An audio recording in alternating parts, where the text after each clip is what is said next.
What's going on, everybody? Hope you're all having a fantastic day today. Now, I do want to go ahead and apologize because I know almost every single day I've been posting PP29 gameplay. And for those who don't know, this gun is absolutely broken. It's still cracked. Even though it got nerfed, I think, only once maybe 2 times? I don't know how many times they nerfed this weapon. But the recoil did kind of catch me off guard, but once you get the hang of it, once again, obviously, since you have to relearn it, it just turns into a beam. It destroys anybody at pretty much any range. I feel completely confident while using this weapon. But for once, I actually want to grind for a skin. I've never really been like a camo grinder or anything of that sort, especially in Call of Duty. I never did it before.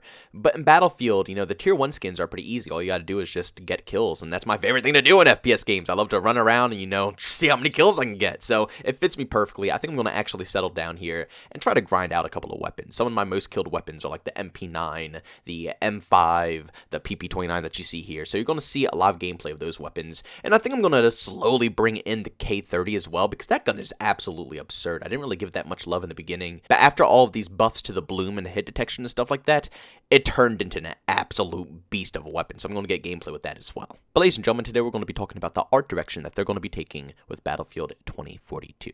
Now, when this game first released, I made it very clear that I enjoy the skins they have for the characters. The tier 1 skins look actually really solid in my personal opinion, and some of the tier like 80, 85, 90 plus skins that you get for some of the characters in this game look really clean as well. Some of them are a little funky, they're not all amazing, but down to its core, I like the simplicity style of these skins. It's nothing too far out there, it's not like Call of Duty where I'm running around as a pirate or, a skeleton or something of that sort. No, it was grounded while still being attractive enough to make me want to grind for it. You know what I'm saying? If a skin doesn't look good to begin with, if it's too basic, nobody even wants to unlock it, but if it has a charm to it, people are going to want to put in time and work and effort into making sure they get it. Just look at these skins that I'm flashing up here.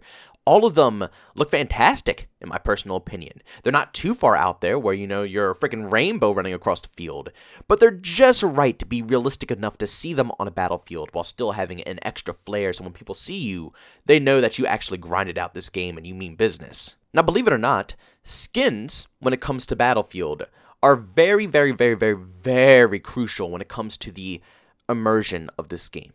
Battlefield, we all know, it's an arcade-styled game. It's not completely milsim or tack shooter, You can run around, you can do insane things. That's why only in Battlefield moments are a thing.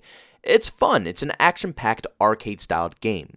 But at the core of it, it always resembled a more military vibe than any other game for me personally. It makes me think back to the days of like Call of Duty 4 and Modern Warfare 2, Black Ops 1, World at War, when those games represented more of what war actually was instead of, branching out and getting your specialist and your insanely colorful skins and stuff like that. Back when the games were in their OG phase. That's what Battlefield reminds me of, but with all of their titles, it's always been like that. Up until Battlefield 5, the skins that they introduce in their game, if they even do introduce skins in the first place, are always more grounded. So when you're running around the battlefield, it feels like an actual war. You used to have factions. Now we don't have factions in this game for some reason, but we used to always have factions. There's 2 sides. They're dressed up as actual military soldiers. It made sense.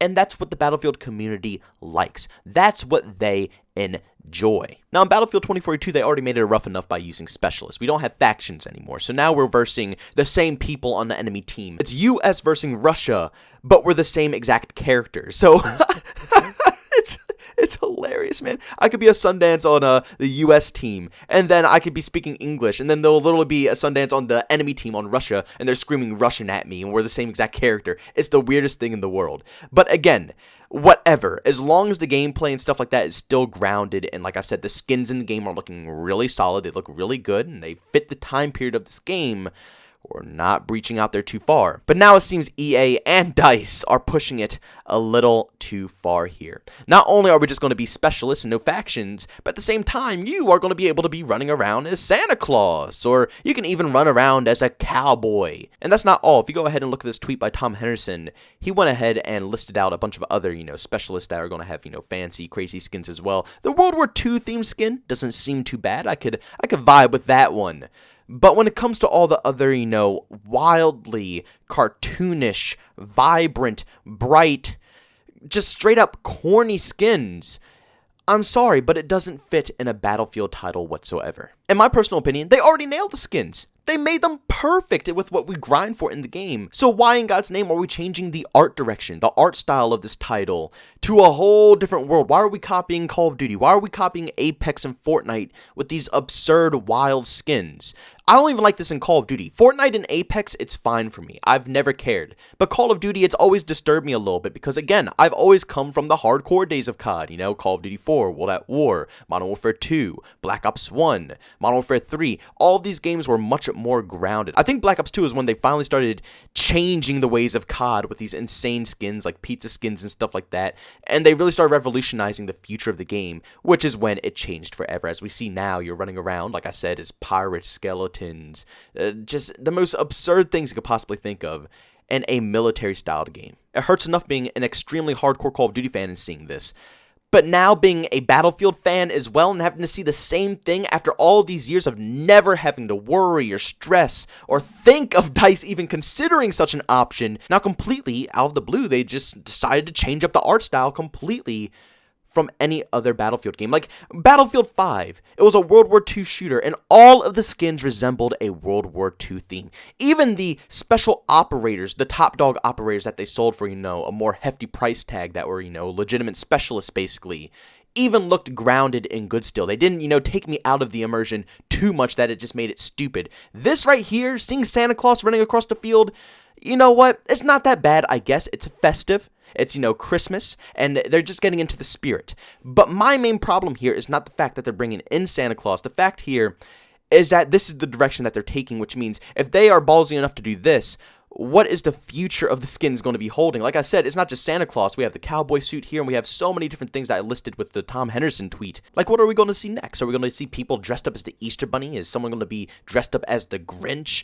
Superman running around, or Batman flying across? Like, what's going to be happening in Battlefield 2042? If they have the balls to go ahead and put this stuff in the game, what are the other things going to be like? And the funny thing is that apparently all of these skins were rejected. People did not want these skins to be introduced into the game, but they went ahead and did it anyways. They were going to ignore every last bit of good advice, because I agree with the people who told them not to put this in the game, because they actually knew what the Battlefield community wanted, not EA. They clearly have no clue. They were trying to, follow Apex Legends, since obviously, that's one of their games and it absolutely popped off. They're probably looking at that game and saying, oh, well, that game's making tons of money. Let's see if we can do the same thing in Battlefield. And while everybody's screaming no at them, they still continuously go ahead and push it through. But great news at least. If you look here, EA sacks off Battlefield 2042 Santa skin following player backlash. Thank God this stuff was leaked to the public. If this stuff was not leaked and all of the community didn't see this and cause an outrage, this would have been implemented into Battlefield 2042, and I guarantee before anybody could even give their feedback about it, they would have already been, designing and making more skins that they're going to force into the game later on that wouldn't be replaceable. They would have probably already been implemented into the Battle Pass, and by then they can't change it out. They never take anything out of the Battle Pass. What's in there is what's in there. I am so thankful for this. Please, please, DICE, you know what you're doing. Just look at this concept art. This is your concept art. You guys made this for Battlefield 2042. Where is it? Where is this when you're deciding to put this in instead? This isn't Battlefield. You guys can do so much better than this. Battlefield 2042, despite not having any factions or anything of that sort and everybody running around as the same characters, I like the art direction you guys originally took with the skins in this game. For the weapon skins and for the player skins, and even the goofy little charms you guys have. They just fit the game very nicely. I enjoy them. Please don't branch out too far. Again, being a little festive, I don't think there's that much wrong. If you want to add Santa in, I don't really think Santa is too bad. Every game pretty much will eventually do this down the road. But all the other stuff, like I said, the cowboy and the lumberjack and all this stuff, come on now. This is 2042. This is supposed to be war. All the trailers and even the movie trailer, they made a little mini movie for this game. They're trying to build a story around Hazard Zone. How are you going to have all these really hardcore badass soldiers and then you're just going to go ahead and, start putting extremely goofy things into your game for the multiplayer experience? You're taking us out of the world.